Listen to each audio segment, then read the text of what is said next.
Right, it's just unseen. Needs to be. I feel like I couldn't talk to you about it as much as anybody can stand talking about it. But, you know. Good evening and welcome to the regularly scheduled infrastructure committee meeting. It is Monday, December 16th, and it is 7:21 PM. Voting members on this committee are Carolyn Fish, Councilor Fournier, Councilor Hawes, Councilor Leonard, and myself, Councilor Denny. Also at the table, we have City Engineer Jefferson Davis and Director of Water Quality Amanda Smith. First up will be an overview of the Kmart and Perry Road pump stations. And I believe Amanda Smith has an update for us. Okay. So I'm going to talk to you about two of our 5 pump stations. These are sewer pump stations. Bangor is actually pretty fortunate for the size community that we are. We are mostly at an elevation where everything flows downhill. But there are some low-lying areas. We only have 5 pump stations. One was replaced, our most critical pump station was replaced in 2017, the Odland Road pump station. And we've had our next 2 most critical pump stations on our capital improvement plans now, riding on that 5-year capital improvement plan for quite some time. One of them we refer to as the Kmart pump station. Part of this project would have been to rename that pump station. Since Kmart hasn't been there for a long time, it is off of Bangor Mall Boulevard. It is adjacent to the Pinjajua stream. And it services an area from about Home Depot at Stillwater Avenue all the way up to Longview Drive and down back around to the Bangor Mall Boulevard and that section of Hogan Road. So it's a pretty substantial area served by that pump station. When it comes to Bangor's economy, we've also gotten a lot of development inquiries in that area for housing as well, especially in recent years. So the fiscal year 23 capital improvement plan had approved 1.7 million essentially for the Kmart pump station upgrade. That station has been in service for 40 years. It is tired, and it was identified to be the next station to be replaced with a Perry Road pump station on its heels a few years further down the road.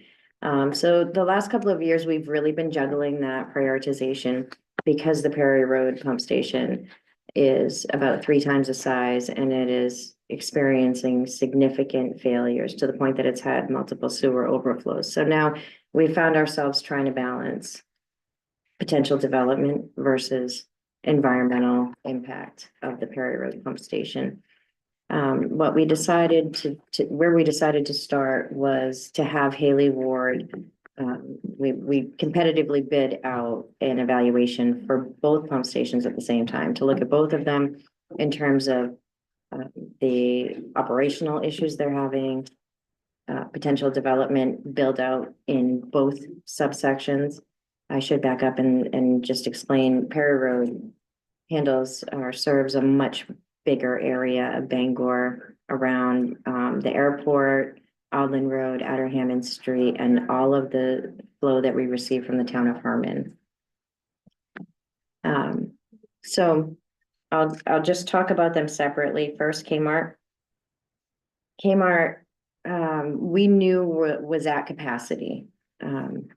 We had some folklore, some old folklore from the city engineering department years back, thought that part of that sewer subsection could be reconfigured to go gravity. So it didn't have to go through a pump station to be lifted through those low-lying areas. So we asked Haley Ward to look at and evaluate the cost to replace the pump station or upgrade it as is, and also the cost to separate some of it out by gravity if it was in fact feasible. And it was determined that it is feasible. Unfortunately, what they found during that evaluation was, even though that could be done, it wouldn't cost less to upgrade the pump station because it didn't reduce the size of the pump station enough to make a monetary difference. And also they found that the real capacity choke point was further downstream than the pump station in a line that goes under the Interstate 95 between the mall and Eastern Maine Community College. So we had them go back and reevaluate that to see if we were to upgrade that line, if then we could completely eliminate that pump station. And the good news is they could, and it would be less expensive than doing both a pump station upgrade and a small sewer gravity project. That does change the planned cost. So originally in our capital improvement plan in FY23, we had the cost of just a pump station upgrade, which at the time was 1.7 million. And the total cost to eliminate it and upsize for the capacity is going to be about 3.5 million total for that section. Then we have the Perry Road pump station. Again, we found that it is at capacity. So we had Haley Ward work with our community economic development department to go over the theoretical build out for development for Bangor in that area. We didn't take Herman's development plans into consideration just for Bangor to determine what size pump station would need to be there. And we have a lot of constraints where that pump station is right now. It's on a very tiny postage stamp. It's near an embankment. It's near a tributary of Sucker Brook, and it's on a very sharp corner of Perry Road as well. So in order to build out a pump station that would accept capacity for development, for any future development, that would have to be moved about 800 feet down the road. And so that took the option of just upgrading the internals of the pump station off the table, and means that we would need to build out an entire new station just up the road in order to continue on with development. And we have gotten to a point now where we are not able to issue sewer capacity statements for potential developers when they ask, and that is a necessary part of the planning process. And especially, when it comes to this high density housing, having that sewer available to serve it is the cornerstone of making that happen going forward in Bangor. So I just wanted to give you a brief overview. We're still working out the details, and I know there's some ARPA funds secured for that. We will end up having more on our capital improvement plans for you in this budget season. It was already slated for FY26, but it's going to be a little bit more expensive than what we originally anticipated. Any questions? So where it services all of Herman, is that a charge we can pass on So the volume, or? I haven't, so they are working on their own capacity study, their own development needs. That's also part of a bigger conversation that we're having with the interlocal agreements that are expiring in FY26. However, the town of Herman, the way that their rates have been structured, Bangor has been billing them as the same that they would their own customers. So to date, their customers have been contributing some to the part of the sewer collection system that they've been utilizing. So those are all going to be ongoing talks based on what they come back with for their own capacity needs. Council Leonard? Do you know off the top of your head, Amanda, when we're gonna see that wonderful Excel document with all the piece of equipment that are still good to go, things that are deteriorating, some that we're kind of getting ready to replace? So do you know when the next time we're gonna go over that in the future? When do you want to do it? Well, this leads to my next question, because I think just because I'm thinking about the budget, like it's going to be important for us to, if we can, try to find some alternative sources to fund these projects. like anything that's red, like, of course, we're gonna have to replace. There's no question about that. And I think, you know, I don't want to speak for the rest of the council, but I mean, you obviously have my support, and council has always been very friendly to making sure that the wastewater treatment plant has the resources that it needs. But I think it would behoove us to sort of take a look at that document to see what we know is going to deteriorate over a period of time, to plan potentially 5 years out, 10 years out. We know that this is potentially going to break down here. Let's prepare for a potential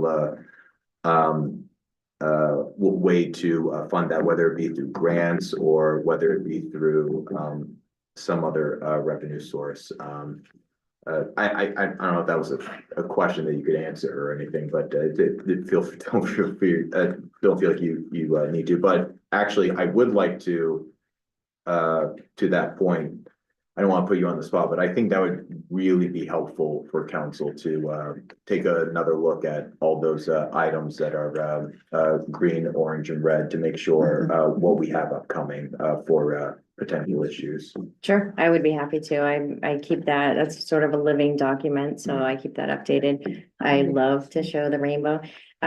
So we also, in thinking about our capital improvement plan and what to replace when, there are a few things that I'll just update you on. We are getting ready to put out a request for proposal for capacity, to look at our own capacity in targeted development areas shortly. So that will help us pinpoint where funds need to be invested in relation to development in particular. And the other is, I know this budget season is going to be tight, and there's a lot on the table, but one thing to keep in mind when it comes to the sewer infrastructure is that it is not general tax funded. So it is funded on the sewer user rates, and that will be another discussion that we'll be having during budget season.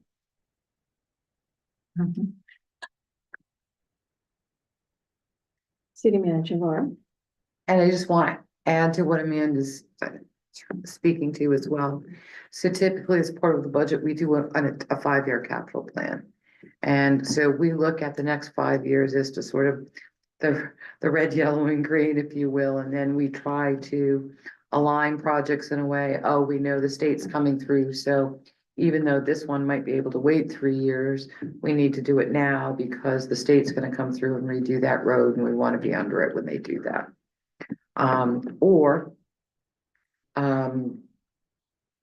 The state's coming through and we want to be under it, or, you know, we need to be doing this for future development. The other pressure that you feel, so then we look at year over year and we say, how can we try to move some projects around to level them out? Because you don't want to have $30 million of projects one year, $2 million of projects the next year, and $10 million of the third year. The other part that plays into all of this is we are still under an EPA consent decree. So while we may have priorities as to what we need for our community, the EPA will say, that doesn't meet part of your long-term control plan. You need to invest $3 million in this particular project because you all agreed to it.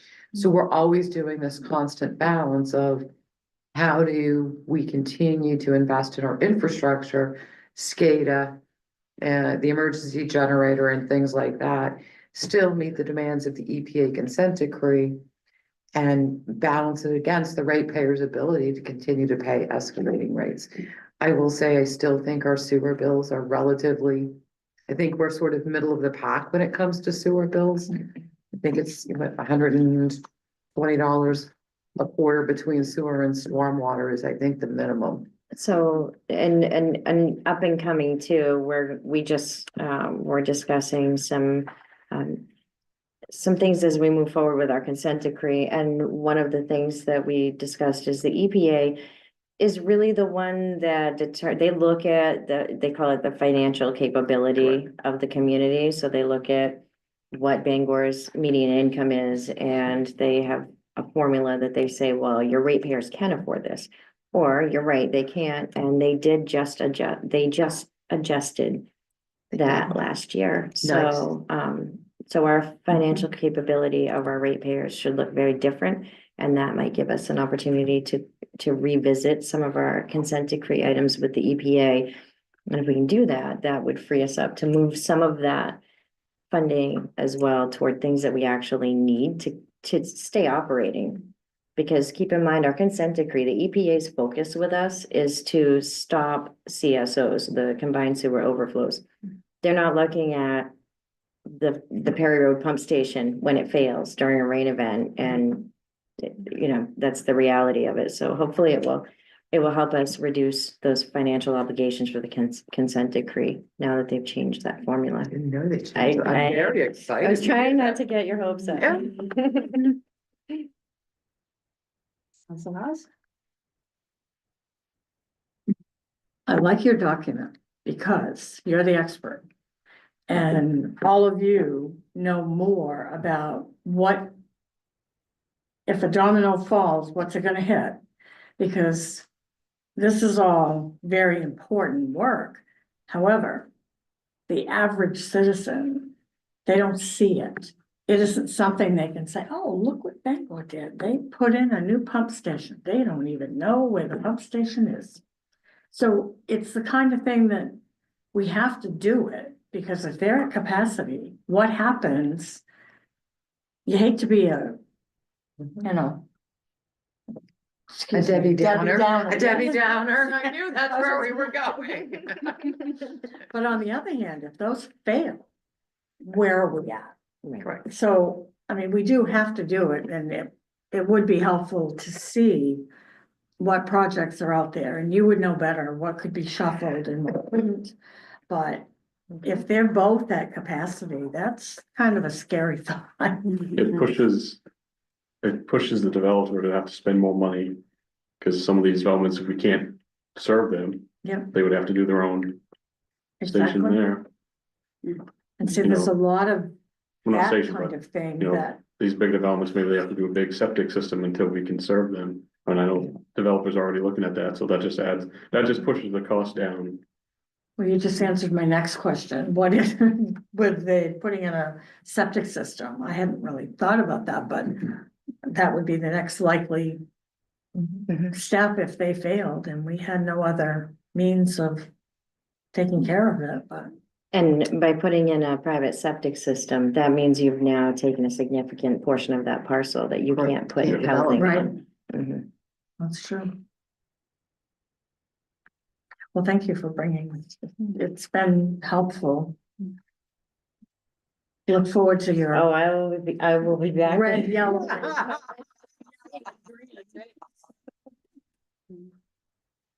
Any other comments on that? No, moving on to possible council resolve Bangor Housing Authority application for EPA Environmental and Climate Justice Community Change Grant. Aaron Hootery, Public Works. Thank you for having me.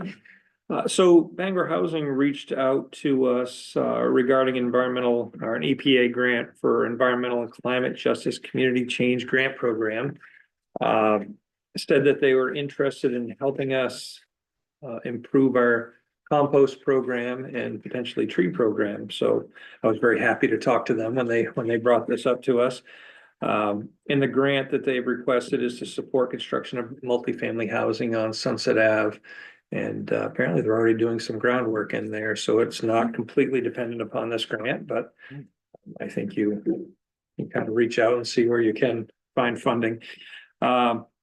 So they asked if they could list Public Works as a sub-awardee on the grant in the sum of $50,000 to support our landscape or our tree nursery and the compost program, with the hopes that we could supply them with soil amendment and street trees for the landscaping of the new site once that is completed. We don't have time to grow trees to full size over the course of the construction of this. But what we can do is put appropriately sized trees into gravel beds and help grow out that root ball and give it a greater chance of surviving the replanting, and then use compost to enrich as a soil amendment on the site. for the plantings.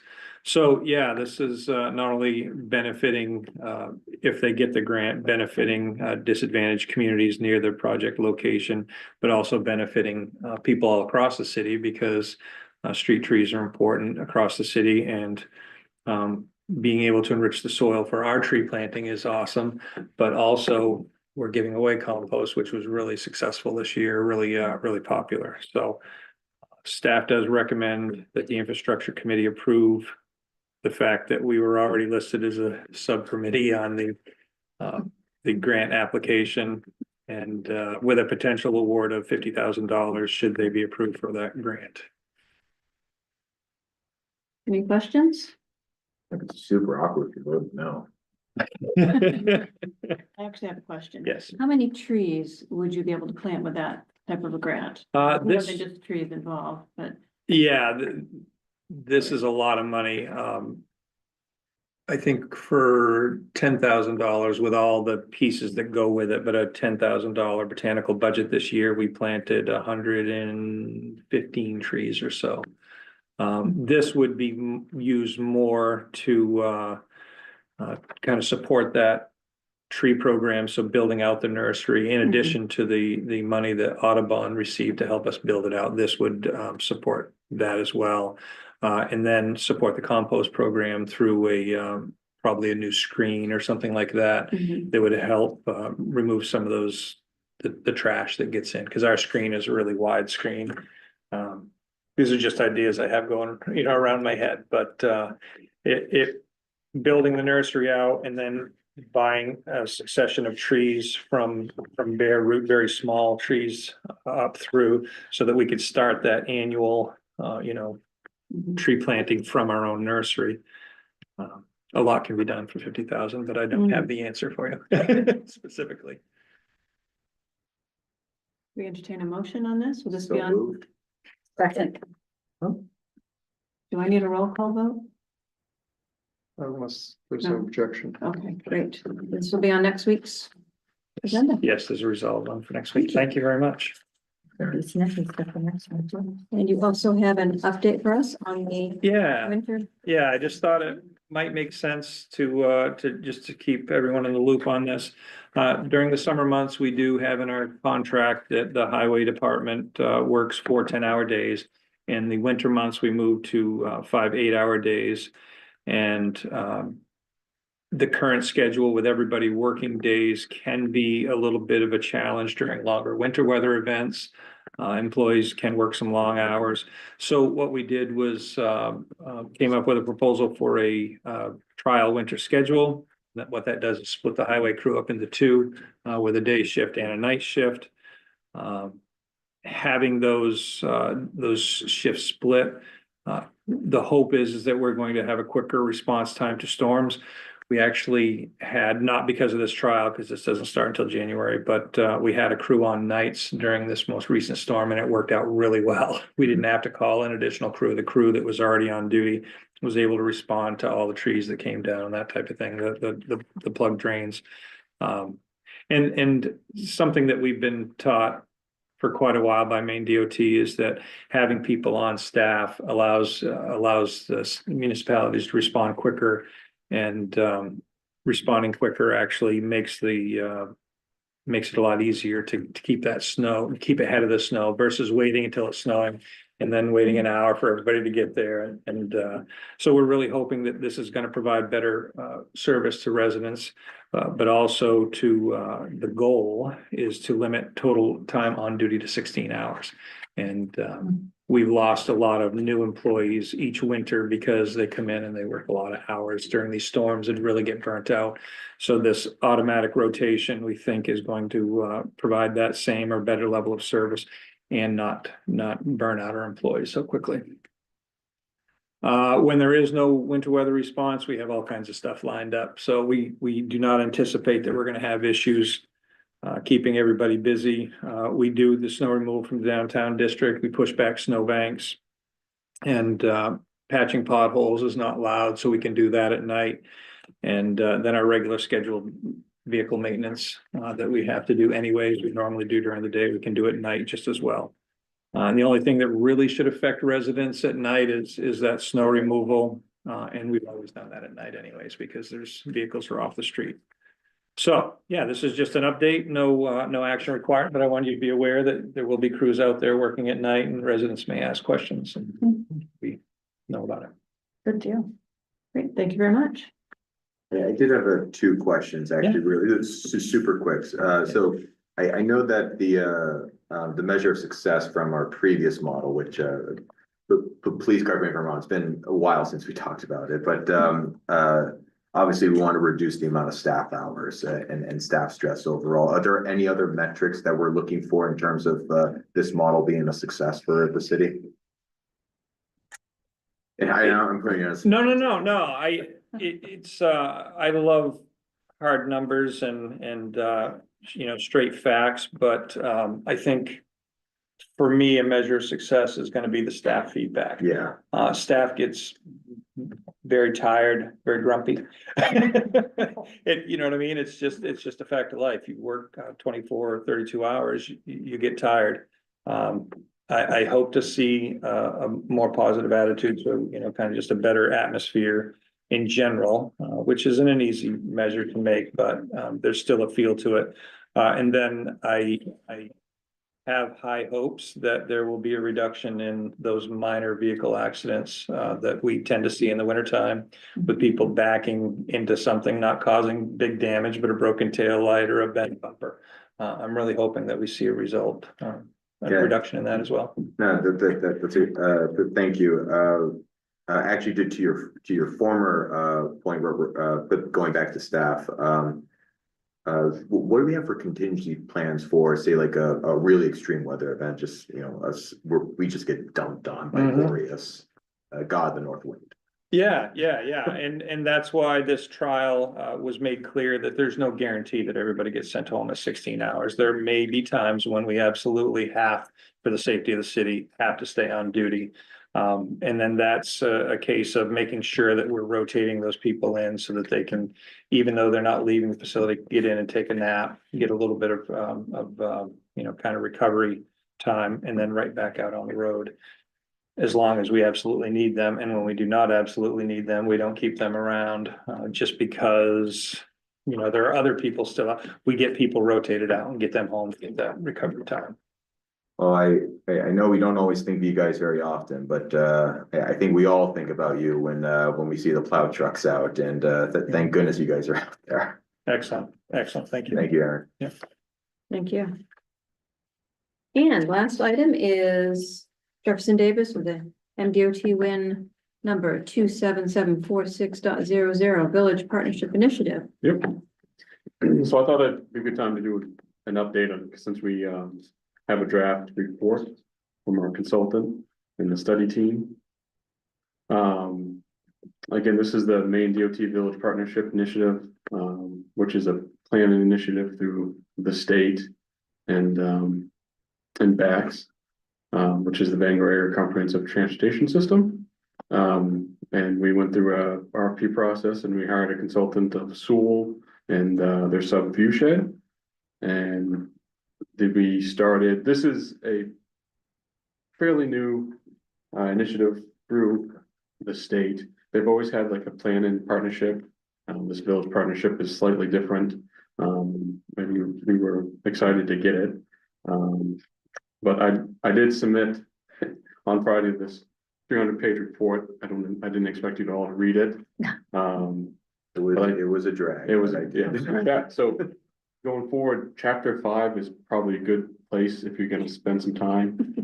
Chapter 5 is actually some of the improvements that we're gonna recommend in our final draft. But that will be coming at a later date, but I'm kind of jumping around a little bit, but this plan initiative, the VPI, we've been working on it for about a year. With our consultants, Sewell and Viewshed. We went through a public process where we did a few workshops, which were well attended. We did some outreach, Ann and her group did some outreach at some events through that, which was well received.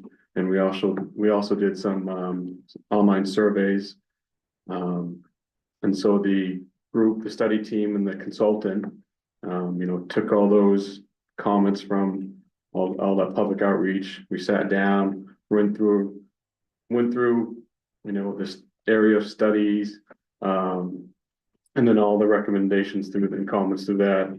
We then came up with options, to transform the downtown and outer line areas, which is, a map. If you haven't seen it, it's page 7. This kind of describes the area that we're talking about. So it's the Main Street corridor, and then kind of the circle block that we call Hammond, State, Harlow, Central, and then around Park Street. So the biggest take from this draft report will be the 2 options that we talk about in chapter 5, which is, one option is to, make some bicycle facility infrastructure improvements. Bangor lacks that, as well as thinking about traffic and pedestrian improvements through this downtown core and Main Street. That keeps the one-way traffic, that circular core that we're talking about. It doesn't really change our signal time in. Right now, that actually works pretty well through that area, but the second option that's listed in chapter 5 is really transformative for the city of Bangor. It talks about moving back to 2-way traffic on Harlow Central, creating like a roundabout system at the intersection of Harlow, intersection of Franklin Central, and actually the Hammond and Main Street intersection. So when we come back to you in January with the final report, we will be coming back to you to talk about both options in detail. I'll have DOT with me, so we can talk about both options, plus what would the next steps from this report be. And we would be asking for a resolution,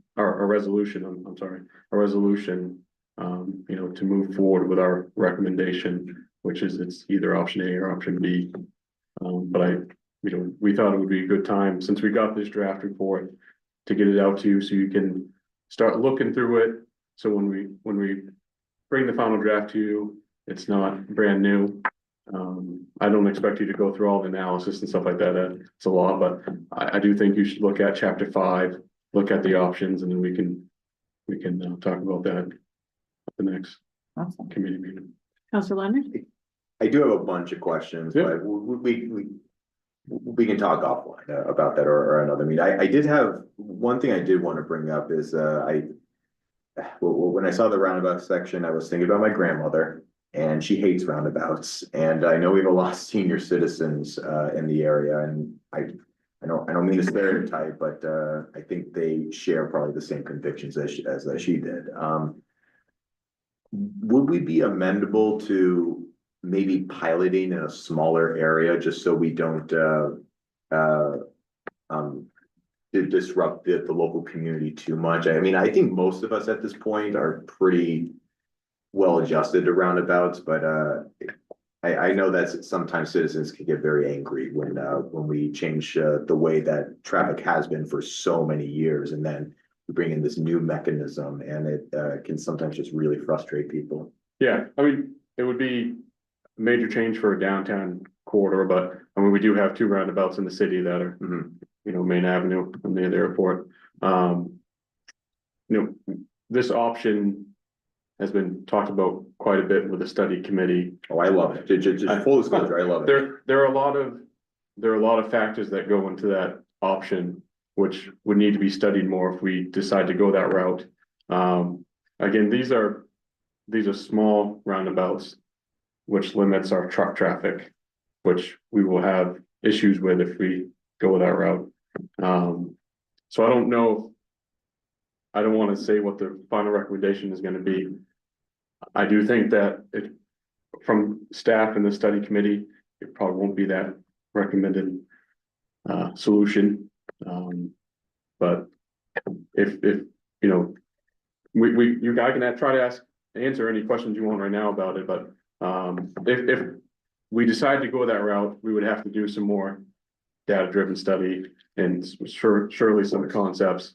And then if we go to build out, we would have, if part of the downtown rebuild would be a pretty good educational piece to get that information out, how to use these.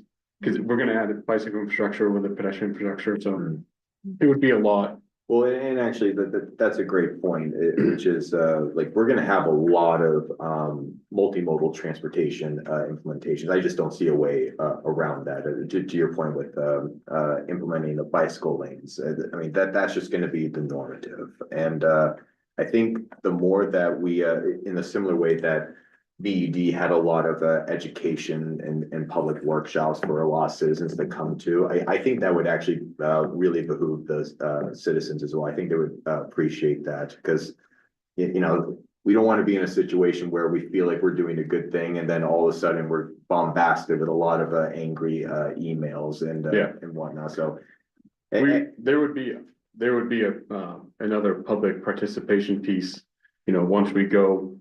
Whatever recommendation we decide, and if we go with grant funding, we receive that grant funding. You know, we would hire another consultant team to dial down that design, but we would spend another year doing more of the public participation workshops and surveys and that sort of stuff, but it would be more detailed than what this bigger picture would be, so we can get a lot of that dialed out through that process. that all sounds great. Good, thank you so much.